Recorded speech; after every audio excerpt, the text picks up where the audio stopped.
একটা নেশাখোর ছেলে মাস্তানি করে, গুন্ডামি করে, গাঁজা মদ সিগারেট সবকিছুই খায়, খারাপ বন্ধুদের সাথে মিশে। ছেলেটার বাবা মা থাকা সত্ত্বেও ছেলেটা নিজেকে এতিম মনে করে। যেদিন থেকে ছেলেটার বুদ্ধি হয়েছে, ছেলেটা সেই জিনিসটাকে নিয়ে বেশি আশা করে, সেই জিনিসটাকে বেশি চায়, যেটা তার কপালে নাই সেটাকেই বেশি চায়, যেটা সে কখনোই কোনোদিনই পাবে না। সেই ছেলেটা আর কেউ নয়, সেটা হচ্ছে আমি। হ্যাঁ, আমি আমার লাইফ সম্পর্কে আপনাদেরকে অল্প একটু আজকে বলতে চাই। আমি সেটাকেই হারাই যেটাকে আমি সর্বপ্রথমে চাই, হোক সেটা পছন্দের জিনিস, ভালোবাসার মানুষ, হয়তো বা অন্য কিছু। হ্যাঁ ভাই, আমি গাঁজা খাই, মদ খাই, সিগারেট খাই, আমি খারাপ ছেলে, আমি ভালো ছেলে না। আমি এমন কথা কখনোই বলতে চাইনি, তারপরেও আজকে বলতেছি। আমি একজন কুকুর, আমি একজন রাস্তার কুকুর। কুকুরের থেকেও বেশি কিছু হলে ওইটা আমি। আমার বাবা মা আমার কাছে মৃত ভাই। আমি কখনো ভালো কিছু ডিজার্ভ করি না। আমার কাছে সবাই মৃত, এমনকি নিজের কাছে নিজেই মৃত। তাহলে আমার কেউ কি থাকবে? আমি একজন এতিম। আমার কোনো স্বপ্ন নাই, আমার কোনো ইচ্ছে নাই, আমার কোনো বাঁচারও ইচ্ছে নেই। আপনাদের মধ্যে গল্প দিতে দিতে হয়তোবা একদিন হারিয়ে যাব না ফেরার দেশে। কেউ কি খোঁজ নিবে আমার? কেউ খোঁজ নিবে না। এই তো কুকুরটা হারিয়ে গেছে, এই তো অনারটা হারিয়ে গেছে,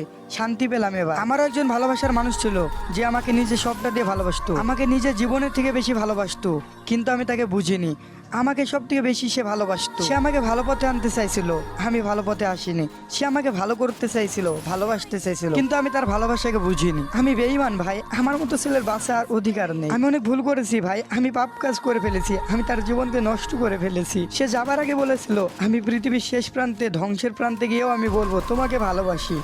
আমি তাকে বুঝতে পারিনি, আমি ব্যর্থ, আমি সব জায়গায় ব্যর্থ, ভালোবাসার দিক দিয়ে, জীবনের দিক দিয়ে, সব জায়গা থেকে। আমি তাকে শেষের কষ্টটা অনেক বেশি দিয়ে ফেলি, তার জন্য হয়তো বা সে আজকে চুপ হয়ে গেছে। তাকে একটা কথাই বলতে চাই, তুমি হয়তো আমার মৃত্যু কামনা কখনোই করো না, কিন্তু কখনো যদি তুমি জানতে পাও আমি মারা গেছি, তাহলে বলবা ইন্না নিল্লাহি ও নিল্লাহি রাজিউন। পাগলটা আজকে পৃথিবী ছেড়ে চলেই গেল। আমি যোগ্য হয়ে উঠতে পারি নাই, কিন্তু কখনো আমি তার ক্ষতিও চাই না ভাই। আমি বেঁচে থাকার আগ পর্যন্ত একটা দোয়াই করব, তার জীবনে পারফেক্ট মানুষ আসুক। আমি তাকে কখনো ভালোবাসা দিতে পারি নাই, আমি কখনো তাকে আগলে রাখতে পারি নাই, তবে আমি চাই তার জীবনে ভালোবাসা দিক কেউ তাকে আমার থেকেও বেশি আগলে রাখুক।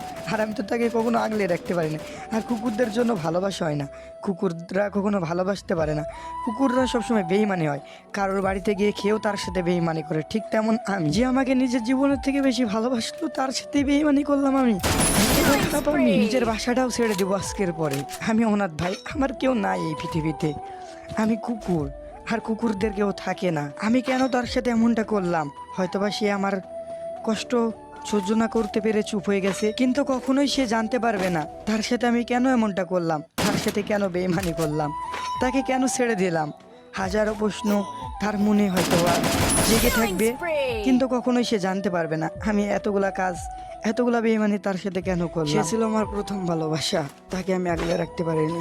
এখন আপনারাই বলেন, এমন মানুষের কি বাঁচার অধিকার আছে?